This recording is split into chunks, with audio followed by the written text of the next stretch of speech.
قل للكون وقل للخلق وللأزمان كم تهنأ وفؤادك يملأه القرآن. قل لهموم الناس وأسئلة الحيران كم فيك سرورا وسلاما واطمئنانا. قل للكون وقل للخلق وللأزمان كم تهنأ وفؤادك يملأه القرآن. قل لهموم الناس وأسئلة الحيران كم فيك سرورا وسلاما واطمئنانا. يا مكي النور ومدني الثمرات كالنخل العارم تزخر طيبا وثبات. أنفاسك عطر يتضوع بالآيات وجليسك نورك وملائكة الرحمن.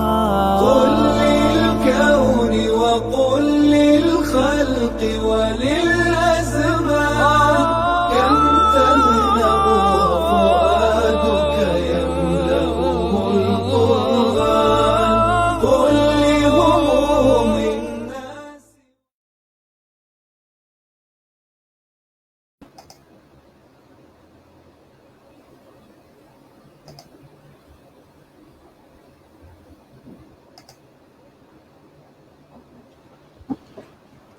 Bismillahirrahmanirrahim. Innal hamdalillah nahmaduhu wa nasta'inuhu wa nastaghfiruh wa na'udzu billahi min shururi anfusina wa min sayyiati a'malina. Man yahdihillahu fala mudhillalah wa man yudlilhu fala hadiyalah. Wa asyhadu an la ilaha illallah wahdahu la syarikalah wa asyhadu anna Muhammadan abduhu wa rasuluh. Amma ba'd.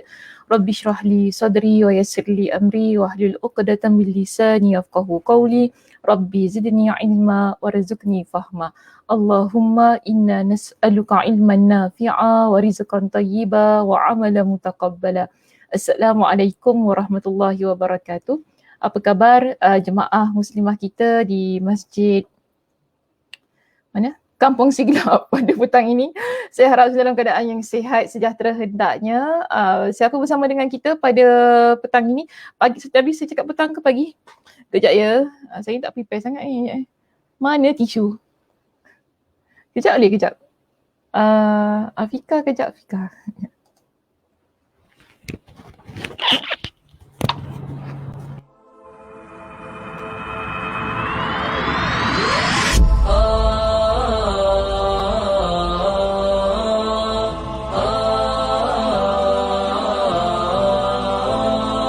كن سعيدا كن فريدا عش بفخر في الحياة لا تبالي فالمعالي بالتحدي لا سواه. كن سعيدا كن فريدا عش بفخر في الحياة لا تبالي فالمعالي بالتحدي لا سواه.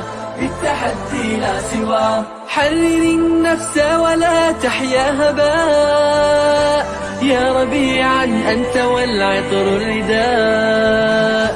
حرر النفس ولا تحيا هباء يا ربيعا أنت والعطر الرداء. خذ قرارا وانطلق لا تنتظر ليس كل الناس أهل للعلاء. خذ قرارا وانطلق لا تنتظر. Ya, minta maaf kembali lagi kita bersiaran ya pada petang ini.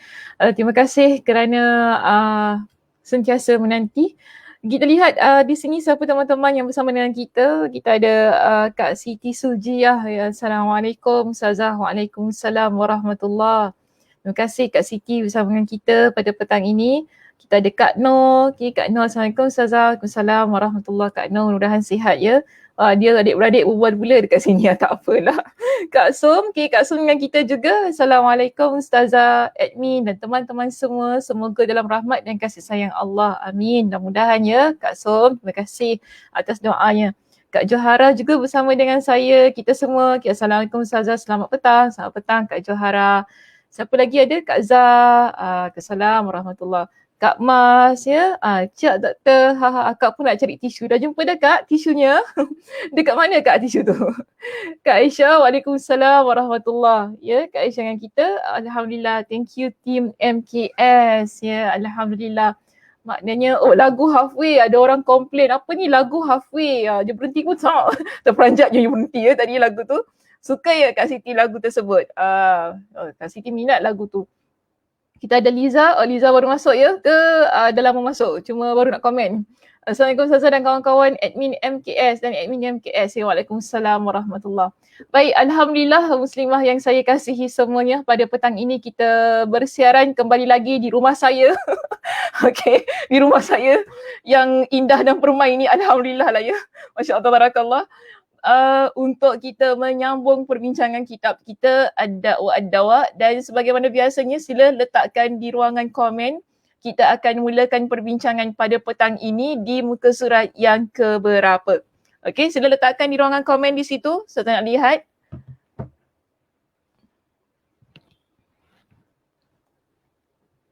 Ada.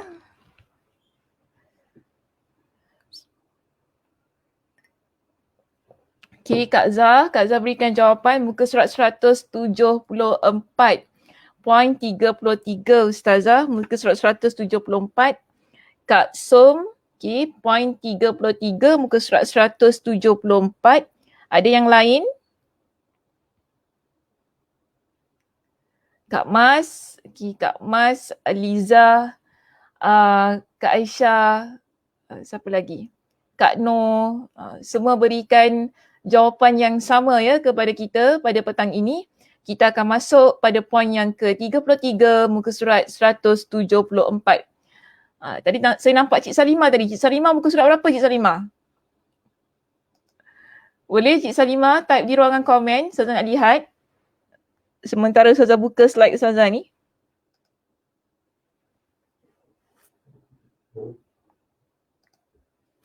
Muka surat 182.33. Nampaknya begitulah ya Cik Salimah je geng dengan saya.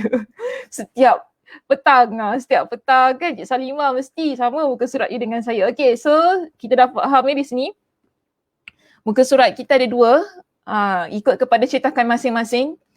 Jika tidak ada di muka surat 174, boleh terus ya pergi ke muka surat 183. Yang penting poinnya mesti sama. Okay, ni tak payahlah. Poinnya mesti sama, iaitu poin kita yang ke-33, maksiat mengecilkan dan menghinakan jiwa. Di halaman 182 atau pada muka surat 174. Jadi kita ada dua muka surat, lihat ya kepada cetakan masing-masing dan terus buka untuk lihat ada tak poin dia sama. Kalau poin sama, insya-Allah kita berada di tempat yang betul. Baik, terus kita masuk kepada perbincangan kita pada petang ini. Sebagaimana biasanya, Imam Ibnul Qayyim Al-Jauziyah bila dia buka perbincangannya, dia akan sebutkan tentang kesan maksiat yang bertepatan dengan topik 33 yang telah beliau sebutkan di situ. Jadi kita lihat pada topik kita yang ke-33, maksiat mengecilkan dan menghinakan jiwa, disebutkan kepada kita di antara kesan maksiat adalah mengecilkan dan merendahkan, juga mengotorkan jiwa kita yang melakukan kemaksiatan tersebut. Kira tiga perkara itu. Dia kecilkan sebab jiwa kita ni asalnya adalah jiwa yang besar.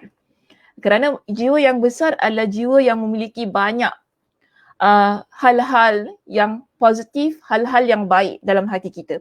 Jadi seseorang yang memiliki jiwa yang begitu besar maknanya jiwanya penuh dengan kebaikan. Sebab itu apabila orang dia melakukan kemaksiatan, kesan daripada maksiat tersebut, ianya akan mengecilkan jiwanya ataupun mengecilkan hatinya. Kecil hati ni bukan sebab kita terasa apa orang kata, ya, bukan begitu maksudnya. Tetapi ini adalah kesan. Maaf ya, suara saya dah hilang.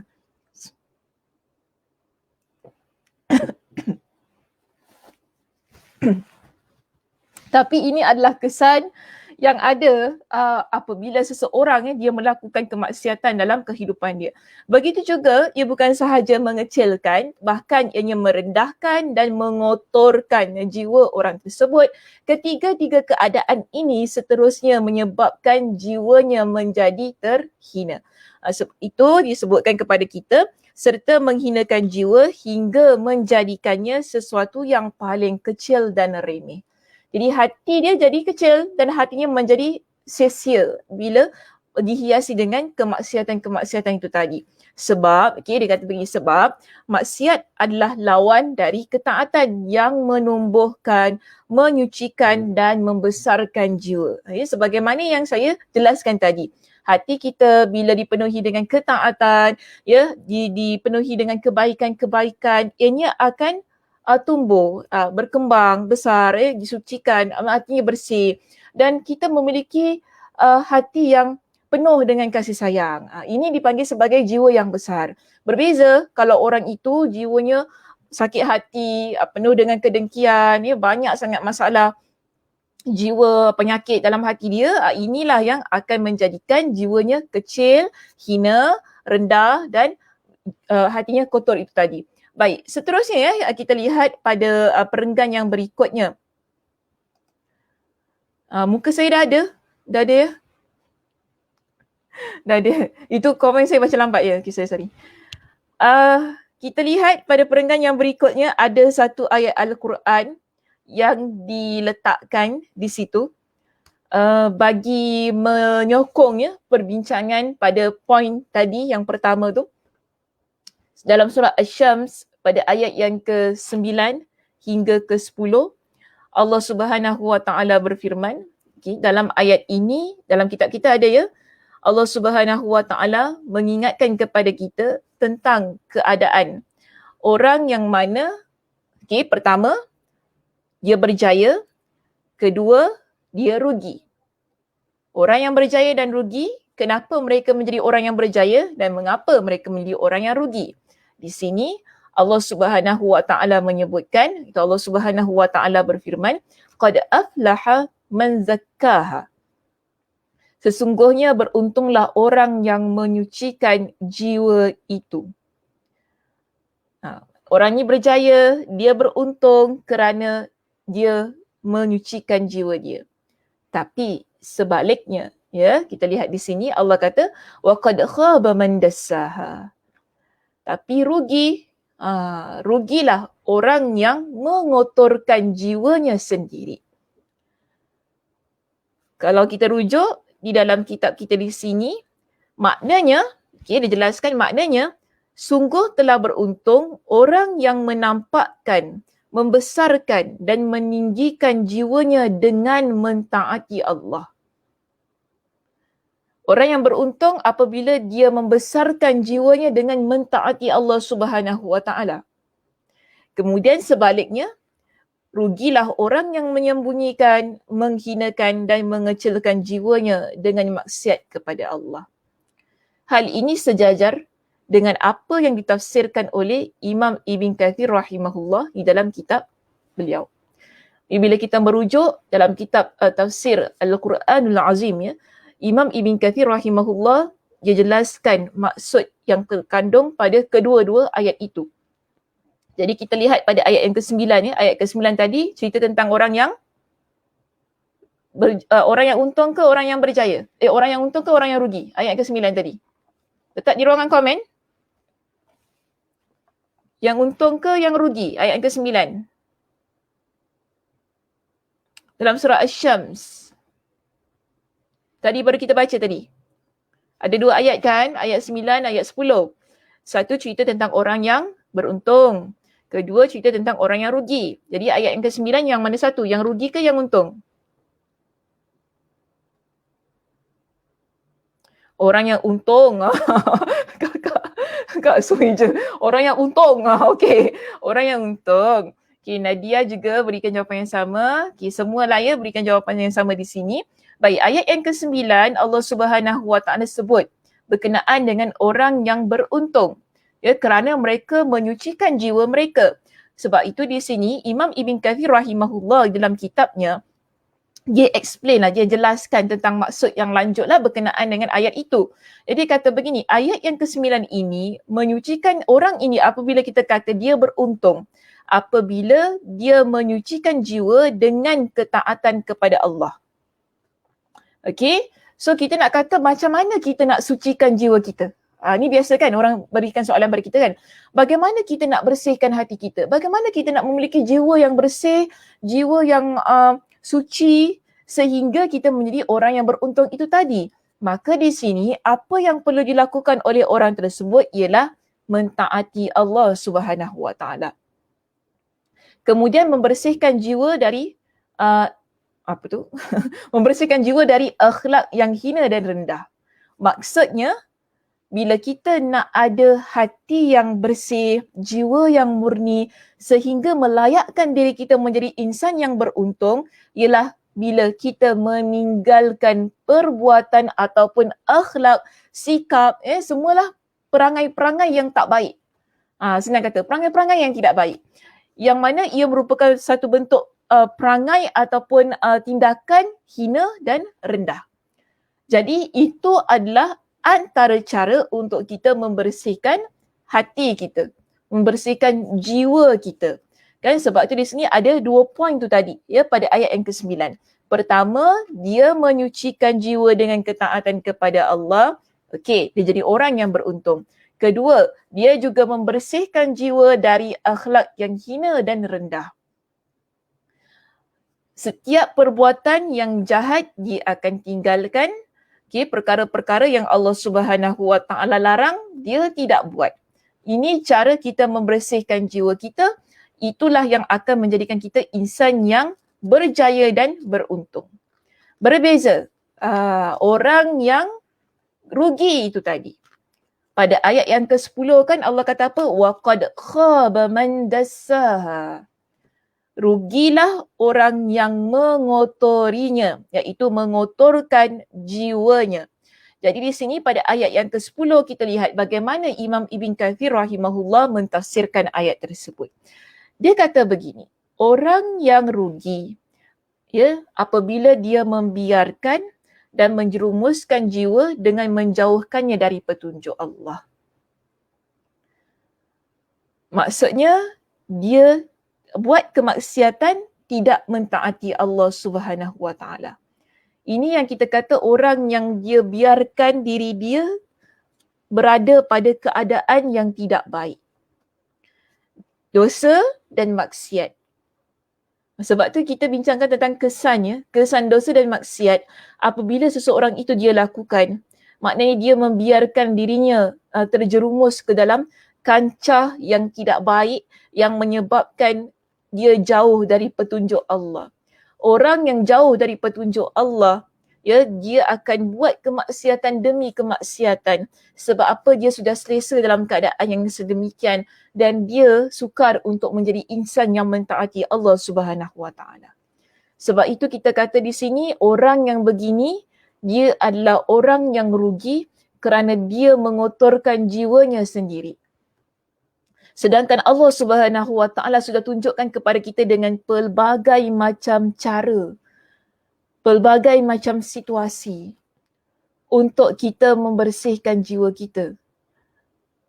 Dan caranya sebenarnya kita tahu. Bukan kita tak tahu, kita tahu. Okey, iaitu taat kepada Allah. Simple kan? Taat kepada Allah. Ikut perintah Allah. Kalau kita ada buat dosa, bertaubat kepada Allah. Itu cara kita membersihkan hati kita. Tapi kalau kita membiarkan, kita biarkan. Diri kita ni berada dalam keadaan yang dosa. Jiwanya jadi terus kotor. Dan kita dah bincangkan pada minggu lepas, apa yang berlaku ketika seseorang dia melakukan dosa, apa yang berlaku kepada hati dia. Sila letak di ruangan komen, saya nak lihat jawapan. Kita kalau buat dosa, apa berlaku kepada hati kita? Yang menyebabkan dia jadi kotor itu tadi.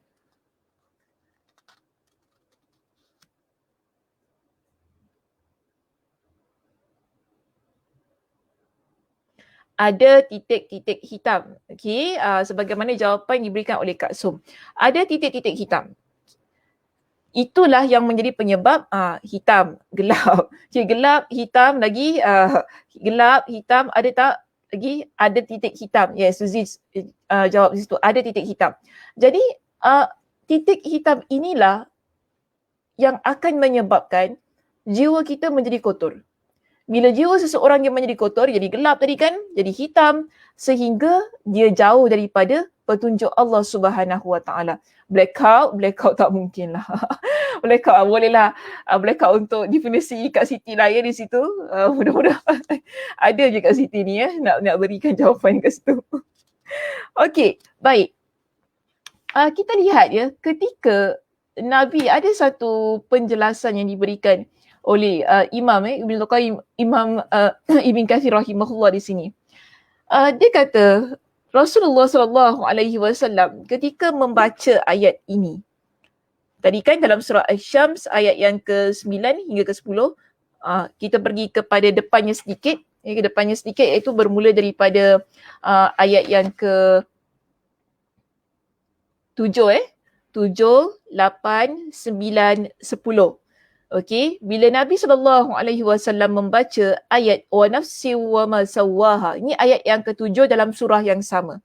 Jadi Imam Ibn Kathir rahimahullah kata, dia keluarkan riwayat ini, dia sebutkan riwayat ini dalam kitabnya, yang mana riwayat tersebut daripada Ibn Abbas, disebutkan bahawa apabila Rasulullah SAW membaca ayat ini,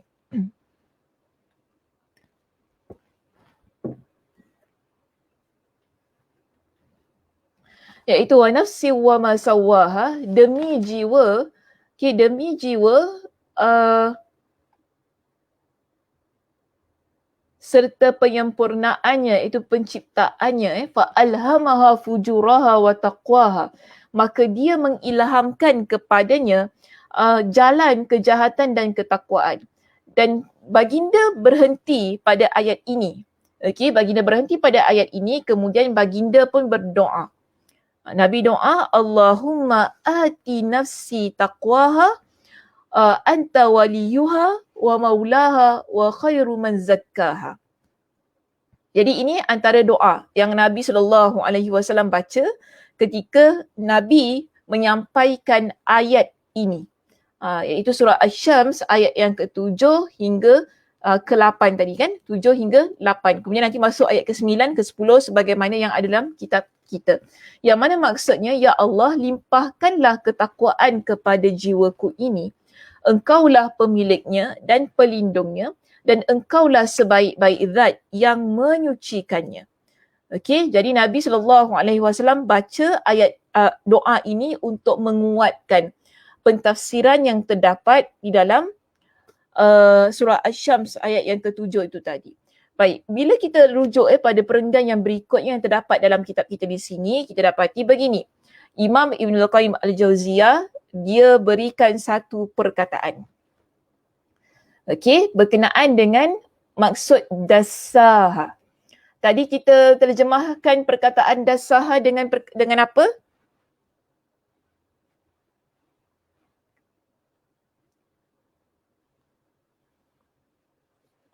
Kita terjemahkan man dasaha tadi.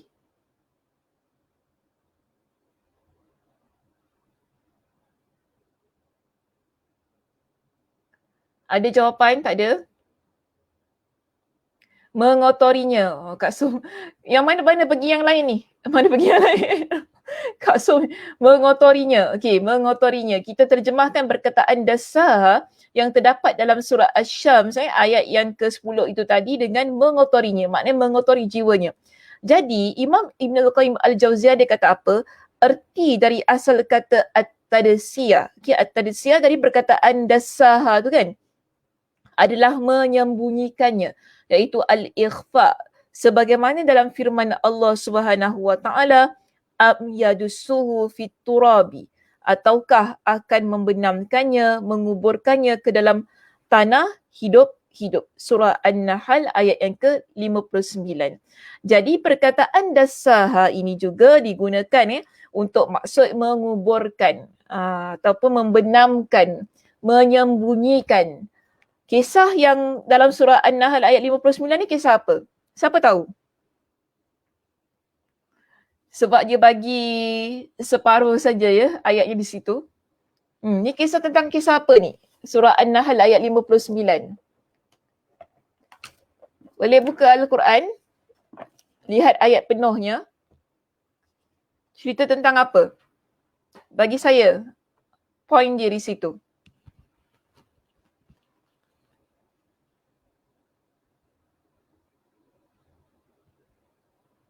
Okey, sila buka apps Al-Quran masing-masing dan rujuk dalam surah An-Nahl ayat yang ke-59. Apakah kisah yang Allah Subhanahu wa taala rekodkan dalam ayat tersebut? Kemudian letakkan di ruangan komen. Okey, saya nak lihat jawapan daripada jemaah muslimah kita semua. Ayat surah An-Nahl ayat 59. Cerita tentang apa?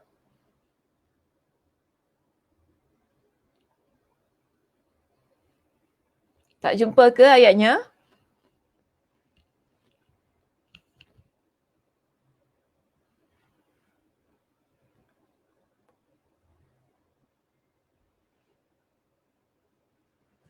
Lambat benar.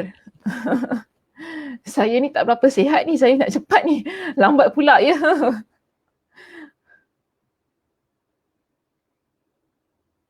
Tidak ada jawapannya, jemaah. Kenapa? Mana pergi semuanya? Sedang mencari mungkin. Menguburkan anak perempuan. Okey, menguburkan anak perempuan. Kak Mas berikan jawapan. Ayat yang ke-59 surah An-Nahl ceritakan tentang menguburkan anak perempuan. Kak Rizan kata anak perempuan sahaja. Apa yang jadi dengan anak perempuan tu? Okay. Itu yang saya nak. Okay, apa yang jadi pada anak perempuan tu? Tentang kisah apa? Kisah apa yang berlaku? Kan, maknanya di sini kita lihat ya, kenapa perkataan at-tadasiyah itu diletakkan di dalam kitab kita ini ialah untuk menguatkan maksud yang terdapat pada surah Asy-Syams ayat yang ke-10. Jadi kalau kita lihat pada surah An-Nahl ayat 59, pada waktu itu, pada zaman jahiliah lah, mereka ni tak suka kalau Allah Subhanahu wa taala ataupun mereka lah dikurniakan dengan anak perempuan. Jadi apa yang mereka lakukan, mereka ni akan bersembunyi kerana rasa malu kan. Mereka tidak boleh menerima bahawa isteri mereka melahirkan anak perempuan. Jadi kebiasaannya yang mereka buat ialah mereka akan menguburkan anak itu hidup-hidup. Maknanya mereka akan menyembunyikanlah supaya orang tak tahu yang mereka ni ada anak perempuan.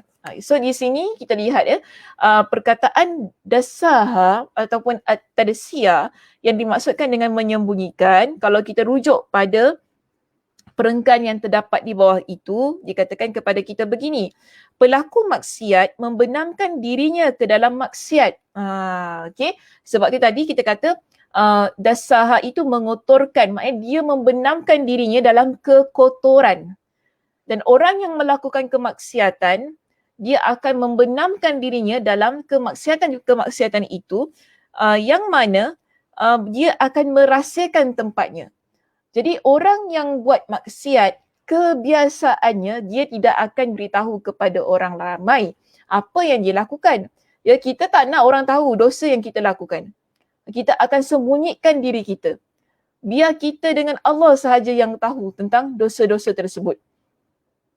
Kerana apa? Kita malu.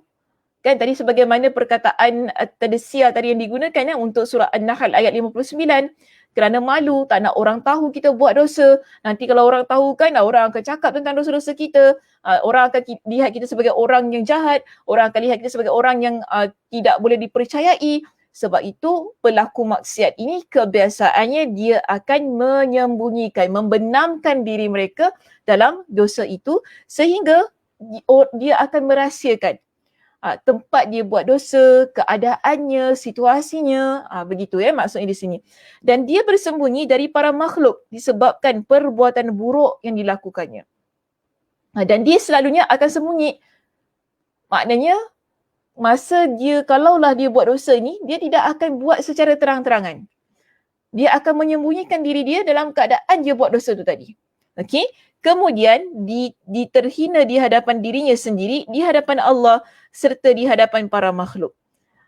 Kerana apa? Semua perkara-perkara itu dia tahu akan menyebabkan dirinya jadi terhina, menyebabkan dirinya ini akan dijauhi oleh makhluk, iaitu manusia ni kan, yang akhirnya orang sudah tidak melihat dirinya sebagai insan yang baik-baik.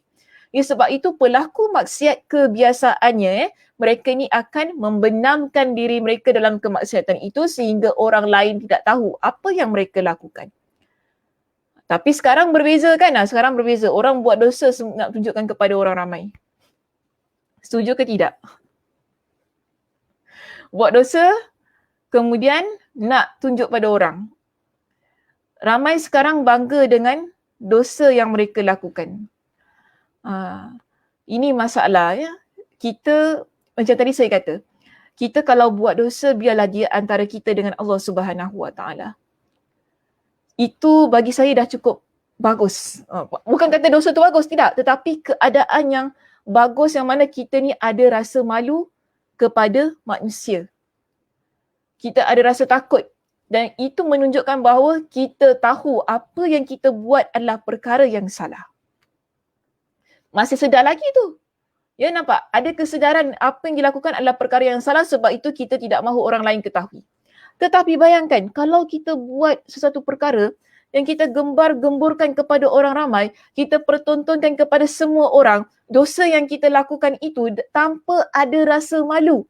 Kan kita ambil gambar, kita ambil video, kita letak, kita pampangkan apa yang kita buat ditonton oleh orang ramai. Lelaki, perempuan, kanak-kanak, semua yang lihat. Tak ada rasa malu. Kita tunjukkan kepada orang ramai apa yang kita lakukan tentang dosa ini. Dan kita rasa bangga dengan perkara itu. Kita rasa proud dengan dosa-dosa kita. Tak ada rasa malu. Banyak masalah tu. Ya, banyak masalah. Daripada sudut jiwanya. Maknanya itu betul-betul dah kelam dah hati dia. Betul lah tadi Kak Siti kata blackout. Blackout, dia dah tak nampak dah. Orang tegur kan malah dia defensif. Orang tegur, jangan buat ni dosa apa. Oh tak, ni bukan main lagi. Oh ini akaun aku lah, aku punya suka lah nak buat apa. Macam gitu kan kadang-kadang kan. Instagram kita, Facebook kita, suka hati kita lah kita nak tunjuk apa. Kalau tak suka sudah. Please unfollow me. Kan? Boleh silakan unfriend aku. Tak payah sibuk-sibuk. Kalau tak suka sudah boleh out. Nampak tak? Betul-betul dia blackout. Keadaan-keadaan yang begitu. Jadi benda yang begini, okay, tadi apa sifat malu dah hilang ya Ustazah? Takut. Adakah ini tanda hati dah mula gelap? Yes. Blackout tadi dah Kak Mas. Dia dah gelap dah hati dia, tak nampak. Sebab tu tadi bila kita menjerumuskan diri kita dalam kemaksiatan, kita ni dah jauh daripada petunjuk Allah. Sehingga bila orang lain tegur kita, kan, kita tak nampak dah. Kita rasa apa yang kita lakukan adalah perkara yang betul. Ini adalah hal yang begitu bahaya untuk diri kita. Kadang-kadang kita tengok pun kita kesian dengan orang yang begini. Okay, kesian sangat-sangat. Jadi kita begini ya, lebih-lebih lagi saya nak kata beginilah, kita ni orang perempuan, wanita, muslimah.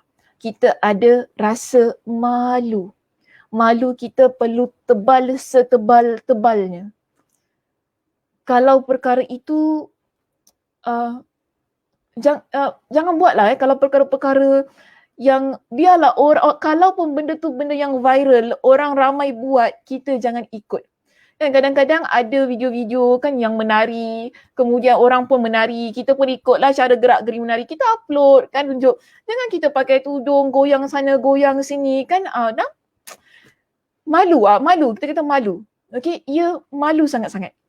Dan alhamdulillah kita ni menutup aurat dan sebagainya. Janganlah ya kita pertontonkan yang tak perlu ke kita tunjukkan kepada orang kita joget. Betul.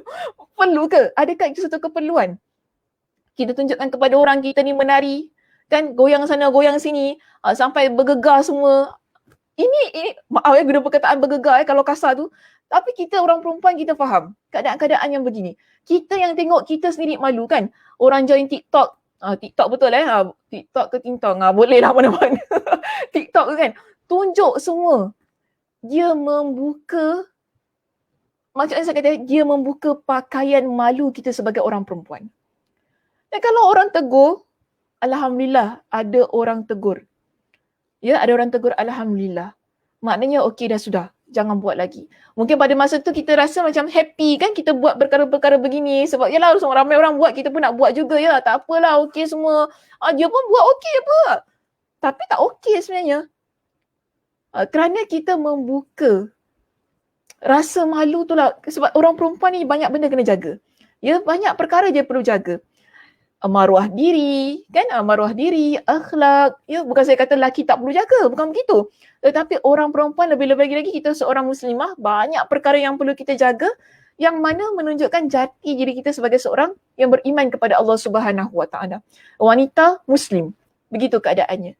Dia menjaga dirinya dan dia tidak terlibat pada perkara-perkara yang boleh mendatangkan keaiban pada diri dia, yang boleh menjerumuskan dirinya kepada dosa dan maksiat.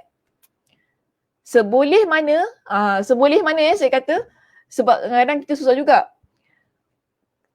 Usahalah ya, kalau ramai orang buat, tak bererti kita juga perlu buat. Okey? Kalau ramai orang buat, tak bererti kita juga perlu buat. Sebelum kita buat sesuatu, fikir apa yang kita nak buat itu tadi. Okey? Fikir apa yang kita nak buat. Jadi jangan kita buat perkara-perkara yang menunjukkan dosa kita ni kepada orang ramai, kepada teman-teman.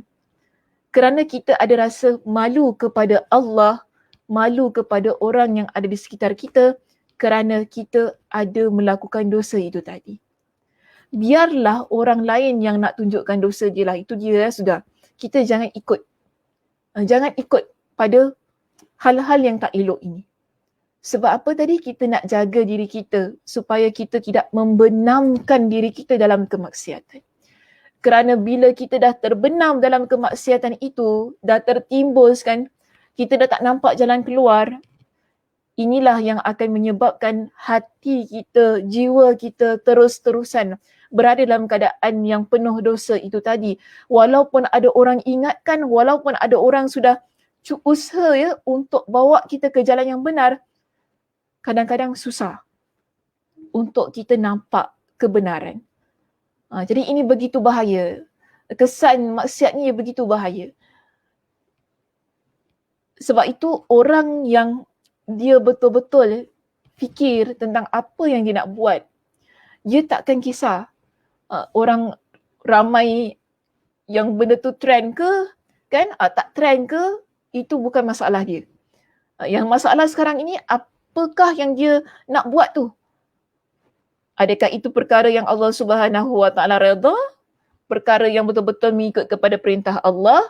Ataupun hal yang boleh menyebabkan dia jadi orang yang rugi tadi? Kerana apa? Dia mengotorkan jiwanya dengan kemaksiatan dan sebab apa? Dia membiarkan diri dia dalam keadaan dosa dan maksiat. Jadi kita perlu banyak berhati-hati ya dengan apa yang ingin kita lakukan. Okey, baik. Seterusnya kita lihat pada perenggan kita yang terakhir di sini, ketaatan dan kebajikan membesarkan. So kita bincang yang sebaliknya. Tadi dah selesai kita bincang tentang dosa dan maksiat. Orang yang buat dosa dia terjerumus dalam keadaan itu sehingga membenamkan dirinya dalam dosa dan dia tak nampak jalan keluar. Di sini sebaliknya, kalau seseorang dia adalah insan yang sentiasa meletakkan dirinya dalam ketaatan dan kebaikan, iaitu ia akan membesarkan, menguatkan serta meninggikan jiwa hingga menjadikannya sesuatu yang paling mulia, besar, suci dan tinggi. Keadaan jiwa kita menjadi sebaliknya. Jiwa kita mula menjadi besar kan, memiliki hati yang besar, a big heart lah kita selalu sebut begitu kan. Hatinya besar orang ni, Masya Allah. Hatinya besar, mudah memaafkan orang lain, tidak menzalimi orang lain, mudah beralah, jiwanya ni tak berkira. Begitulah keadaannya. Kita tengok pun tenang orangnya Masya Allah. Keadaannya sedemikian. Kerana apa? Jiwa dia kuat, mantap. Tapi bagaimana kita nak memiliki jiwa yang sedemikian? Mentaati Allah Subhanahu Wa Taala. Mentaati Allah Subhanahu Wa Taala. Kemudian disebutkan di sini, meskipun demikian, bagi Allah Subhanahu Wa Taala, jiwa tadi tetap sesuatu yang sangat hina, remeh dan kecil. Dengan kehinaan tersebut, jiwa memperoleh keperkasaan, kemuliaan dan pertumbuhan. Tidak ada yang mampu mengecilkan jiwa seperti halnya maksiat kepada Allah. Dan demikian pula tidak ada yang mampu membesarkan, memuliakan dan meninggikan jiwa seperti halnya ketaatan kepada Allah Subhanahu Wa Taala. Jadi keadaannya sedemikian. Dia dua saja tu tadi muslimah dalam perbincangan kita tadi yang berdasarkan ataupun berpandukan kepada surah Asy-Syams ayat yang ke-9 hingga ke-10, iaitu jiwa yang beruntung, jiwa yang rugi, okey. Jiwa yang beruntung apabila jiwanya disucikan dengan ketaatan. Jiwa yang rugi ialah jiwa yang mana dibenamkan dalam kekotoran, iaitu kemaksiatan. Dan tadi saya ada sebutkan satu riwayat yang mana Imam Ibn Kathir rahimahullah sertakan dalam kitab tafsirnya tentang doa yang Nabi SAW baca ketika baginda menyampaikan ayat ini kepada para sahabat.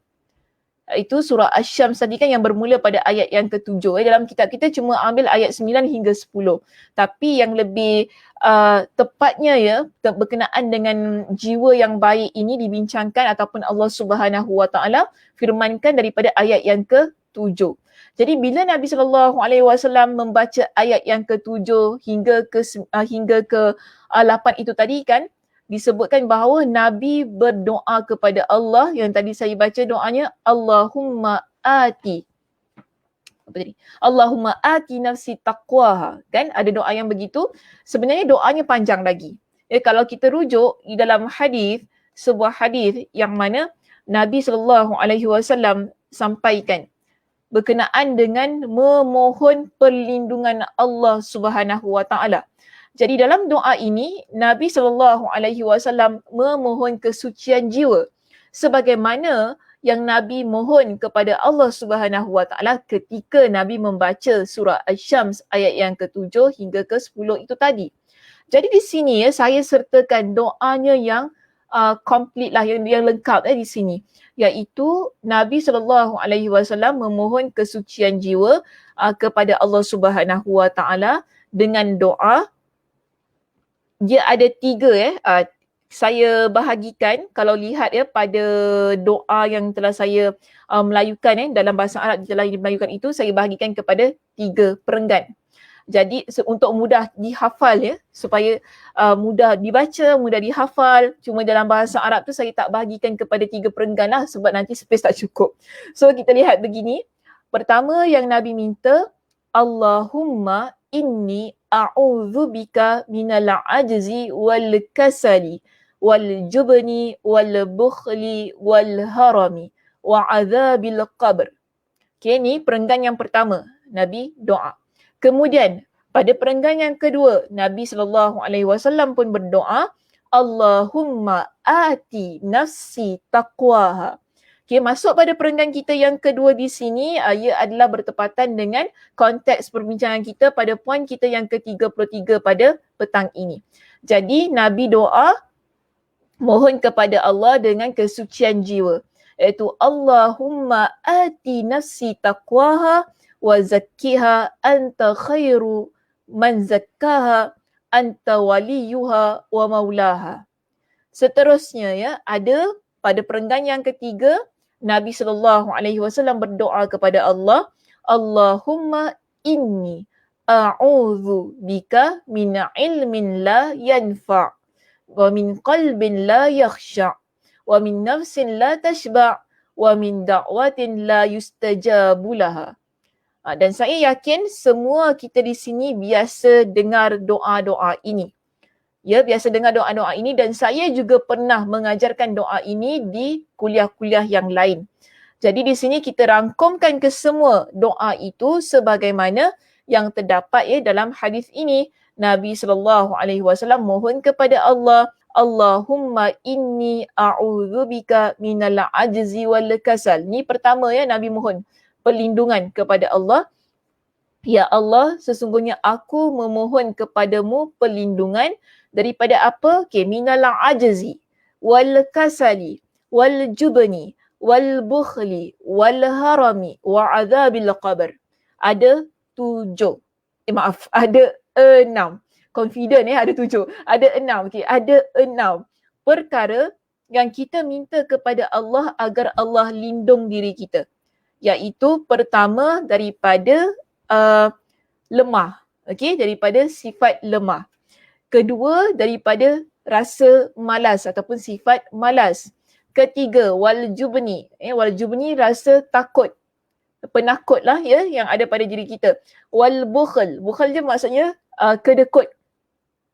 Wal harami maksudnya ialah nyanyuk. Okey. Wa adzabil qabr dan siksa kubur.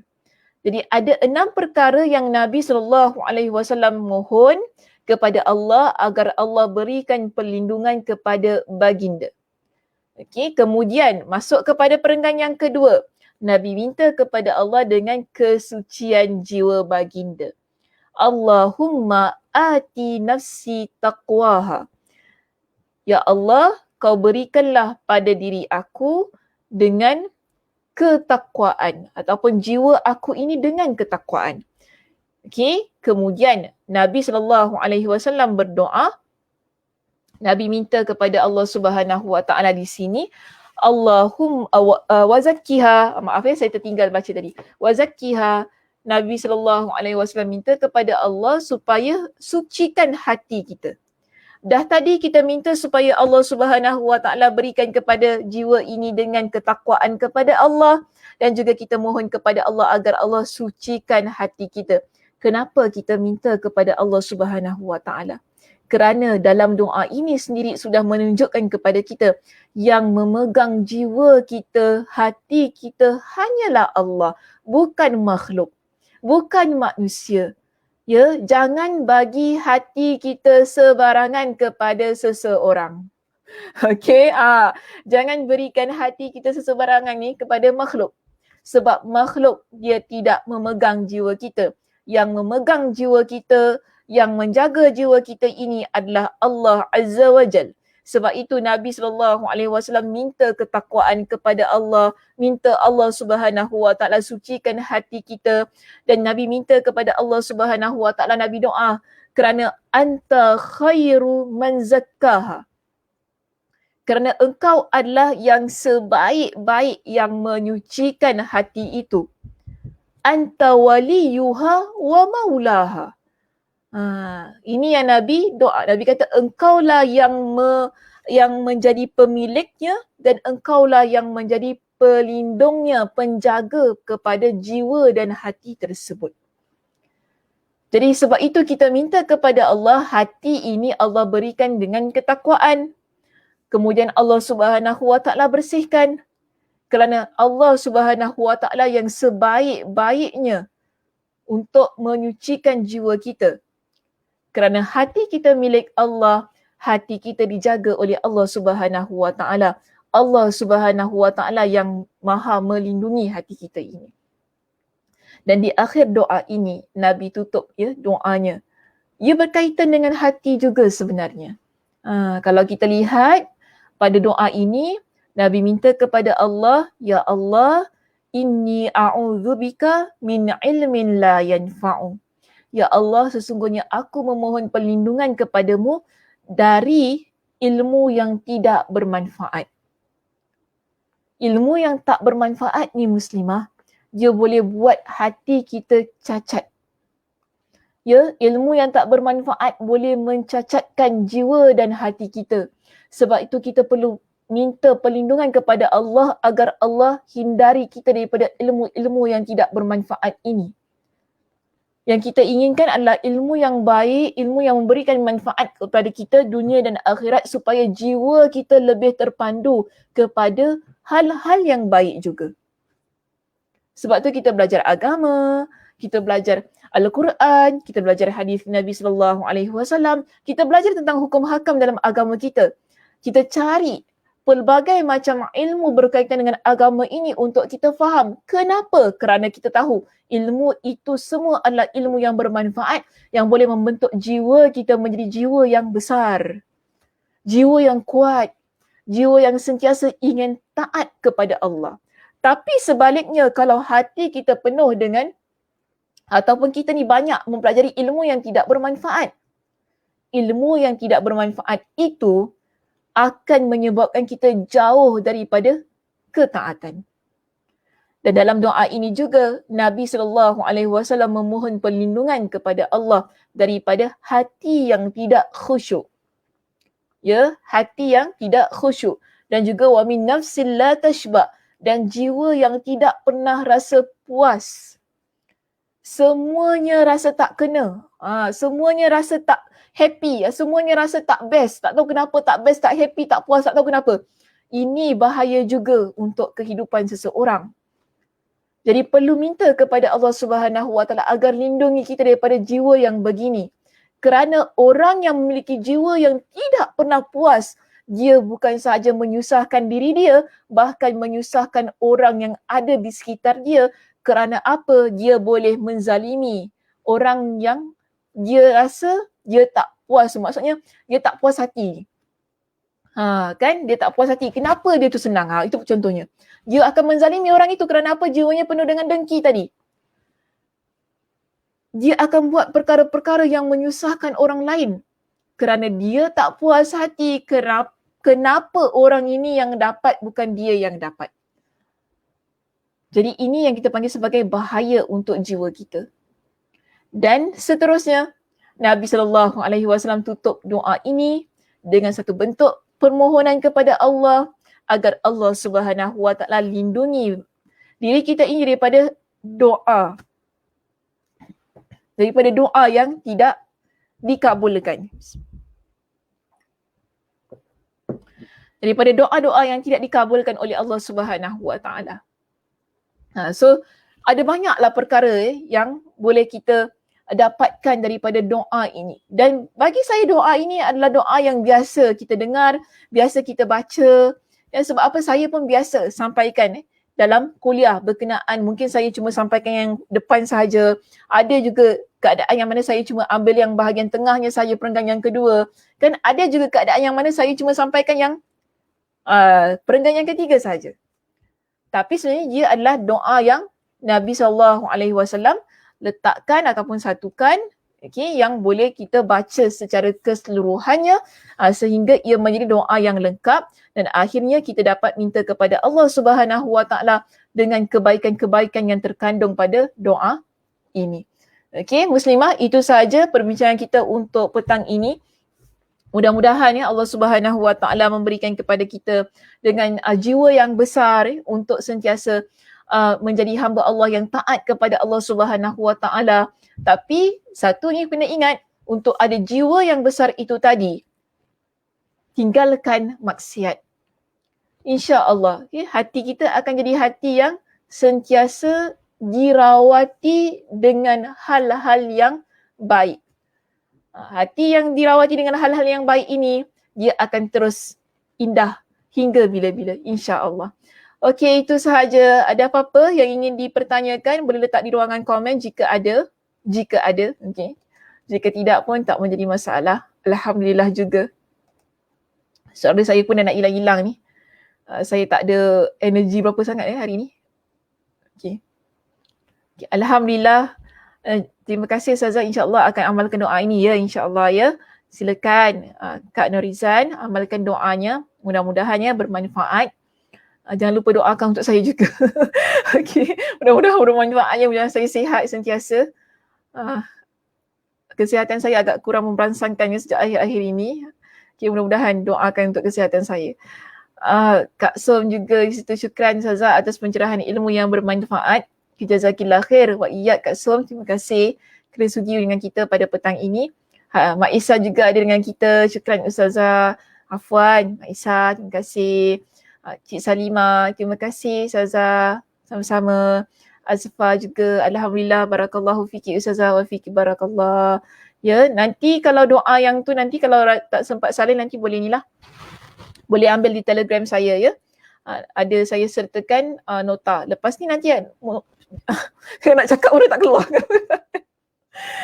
Biasanya, kenapa kan saya? Biasanya nota-nota semua akan dimuat naik di Telegram saya. So siapa yang nak dapatkan nota tersebut boleh ni lah. Boleh join Telegram saya dan boleh download nota itu. So nak print ke kan, nak hafal, nak tampal di tembok kan, nak diletakkan di notebook ke apa, semuanya dipersilakan.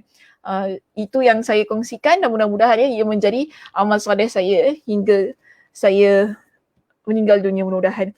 Okey Muslimah, itu sahaja. Terima kasih di atas perhatiannya. Mudah-mudahan, saya mohon maaf jika ada banyak kekurangan pada penyampaian saya pada petang ini sebab saya menggagahkan diri juga sebenarnya pada petang ini. Mudah-mudahan Allah Subhanahu Wa Taala memberikan kepada kita dengan kesihatan dan kelapangan masa untuk kita bertemu sekali lagi pada minggu hadapan. Saya tutup kuliah kita pada petang ini dengan tasbih kafarah. Subhanakallahumma wa bihamdika asyhadu an la ilaha illa anta astaghfiruka wa atubu ilaik. Assalamualaikum warahmatullahi wabarakatuh.